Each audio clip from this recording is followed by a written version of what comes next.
नमस्कार दोस्तों, आप सभी का हमारे YouTube चैनल करियर सारथी में स्वागत है। आज हम बहुत ही एक इम्पॉर्टेंट वैकेंसी पर बात करने वाले हैं। जिन लोगों ने डीएलएड कर रखा है और बहुत दिनों से दिल्ली में नौकरी की तलाश कर रहे हैं, उनके लिए बहुत अच्छी खबर है।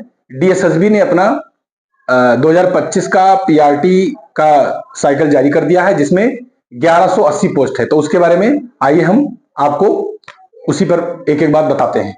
तो Delhi subordinate service selection board ने प्राइमरी टीचर के लिए 1180 वैकेंसी जारी की है, जो एक तरीके से देखा जाए तो ठीक ठाक मात्रा में, जो कि पिछली बार 434 पोस्ट ही आई थी 2022 वाले साइकिल में। 3 साल बाद में डीएलएड वालों के लिए एक सुनहरा मौका है अगर वो दिल्ली में नौकरी करना चाहते हैं। तो इसकी जो डेट है एग्जाम की, मतलब फॉर्म भरने की, वो 17 सितंबर से 17 अक्टूबर तक का है।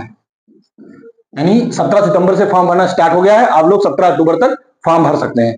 और इसकी अगर एज की बात करें तो जर्नल के लिए एज 30 साल है, और ओबीसी के लिए एज 38 साल है, और एससी और एसटी के लिए जो एज है वो 40 साल तक है। ठीक है। उसके बाद में अगर हम एलिजिबिलिटी की बात करें तो अलग अलग राज्यों में अलग अलग सिस्टम है। जैसे उत्तर प्रदेश में ग्रेजुएशन के बाद में डिप्लोमा होता है, डीएलएड होता है। तो लेकिन और राज्यों में वैसे जो एलिजिबिलिटी है वो 12 के बाद ही है। तो यानी इसकी जो योग्यता रखी गई है वो आपको 10+2 होना चाहिए, यानी इंटर होना चाहिए, और इंटर के साथ में आपके पास में बीटीसी होना चाहिए, यानी जिसे आप डीएलएड बोलते हैं, तो डीएलएड होना चाहिए। उसके साथ में आपका प्राइमरी वाला पेपर सीटेट पेपर 1 पास होना चाहिए। ठीक है। अगर आप जनरल में हैं तो आपको 90 नंबर चाहिए, और अगर आप कैटेगरी में आते हैं तो 82 नंबर चाहिए। ठीक है। अगर आप इतनी योग्यता रखते हैं तो आप इसको फॉर्म भर सकते हैं। उसके बाद में अगर हम बात करें, इसकी एलिजिबिलिटी की बात हो गई। अगर हम बात करें एग्जाम पैटर्न की, तो इसमें 2 पार्ट होता है। एक होता है पार्ट ए, एक होता है पार्ट बी। पार्ट ए में 5 सब्जेक्ट होते हैं, जिसमें सारे सब्जेक्ट 20-20 नंबर के आते हैं। जैसे एलिमेंट्री मैथमेटिक्स होती है, और रीजनिंग होती है, उसके बाद में इंग्लिश होती है, उसके बाद में जीएस होती है, और हिंदी होती है। सारे 20-20 नंबर के आते हैं। और जो पार्ट बी होता है वो चाइल्ड डेवलपमेंट पेडागोजी होता है, यानी उसमें संपूर्ण मतलब पेडागोजी होती है, उसके बाद में शिक्षण होता है, सारे होते हैं। तो उसमें अभी बात करते हैं उसके बारे में। तो एग्जाम पैटर्न की अगर बात करें तो एक होता है पार्ट ए। पार्ट ए में आपका होता है हिंदी,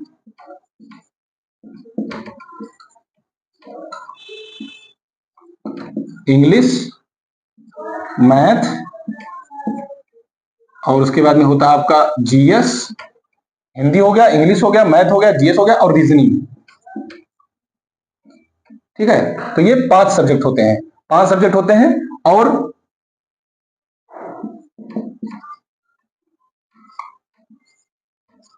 एवरी सब्जेक्ट 20 क्वेश्चन का होता है, यानी सारे सब्जेक्ट इसमें जो होते हैं वो 20 क्वेश्चन होते हैं सब में। उसके बाद में जो पार्ट बी होता है, पार्ट बी में जो होता है वो इसमें होता है सीडीपी। ठीक है। सीडीपी होती है, इसमें 100 नंबर की सीडीपी आती है। और अगर हम बात करें इसकी टाइम ड्यूरेशन की, एग्जाम की कितना टाइम मिलता है बच्चों को, तो वो मिलता है ड्यूरेशन की अगर बात करें तो जो ड्यूरेशन होता है वो होता है 120 मिनट, यानी आपको 2 घंटे का समय मिलेगा। 2 घंटे में ही आपको ये पूरा पेपर करना है, और एक ही सिटिंग में पेपर करना है। और इस एग्जाम की अगर बात करें तो एक बात और इसमें होती है कि जैसे मान लिया आपने पेपर स्टार्ट किया, अटेम्प्ट करना स्टार्ट किया, और आपका सबसे पहला जो पार्ट खुला वो हिंदी ओपन हुआ, हिंदी आप सॉल्व कर रहे हैं, तो ये आप नहीं कर सकते कि आप हिंदी को क्विट करके आप चले गए मैथ पे करने लगे फिर वापस हिंदी पे आ जाए, ऐसा नहीं है। अगर आपने एक पार्ट को क्विट कर दिया तो फिर से दोबारा उस पर नहीं जा सकते, यानी कि फिर हिंदी आपका खत्म हो जाएगा, फिर इंग्लिश पे गए तो आगे आपका खुलेगा, बैक नहीं होता इसमें। और 2 ही घंटे का समय होता है। तो इसमें सबसे मेन जानकारी के साथ में आपका प्रैक्टिस बहुत जरूरी है। तो इसलिए प्रैक्टिस के लिए आप मतलब मॉक टेस्ट भी लगा सकते हैं, लेकिन पहले आपको सब्जेक्ट की अच्छी नॉलेज होनी चाहिए। और सबसे बड़ी बात इसमें, सबसे अच्छी बात अगर देखा जाए तो सबसे बड़ी अच्छी बात है कि इसका जो जॉब लोकेशन है वो दिल्ली है, यानी आपको पूरा जीवन दिल्ली में ही नौकरी करना है, दिल्ली के बाहर आपको नौकरी करने नहीं जाना। अगर ट्रांसफर भी होगा तो दिल्ली के अंदर ही ट्रांसफर होता रहता है, साउथ, नॉर्थ, ईस्ट, वेस्ट, ऐसे ही। बाकी हमेशा इसमें, और इसमें सैलरी भी बहुत अच्छी है। क्योंकि भाई महानगर है दिल्ली, मेट्रोपॉलिटन सिटी है, तो उसमें सैलरी बहुत अच्छी है, यानी आप यहाँ पे रह करके अपना जीवन बहुत ही अच्छा जी सकते हैं, और आप प्राइमरी टीचर बन करके आराम से बहुत अच्छा जीवन जी सकते हैं, आप पढ़ भी सकते हैं, लिख भी सकते हैं, बहुत अच्छा काम कर सकते हैं। बस अगर हम इसकी बात करें तो फॉर्म आ गया है और सुनहरा मौका है जिन लोगों को इसकी तलाश थी, और उसके बाद में वो तैयारी शुरू कर सकते हैं फॉर्म भरने के बाद में, और उसके बाद में आप इसमें अपने सपनों को साकार कर सकते हैं। धन्यवाद।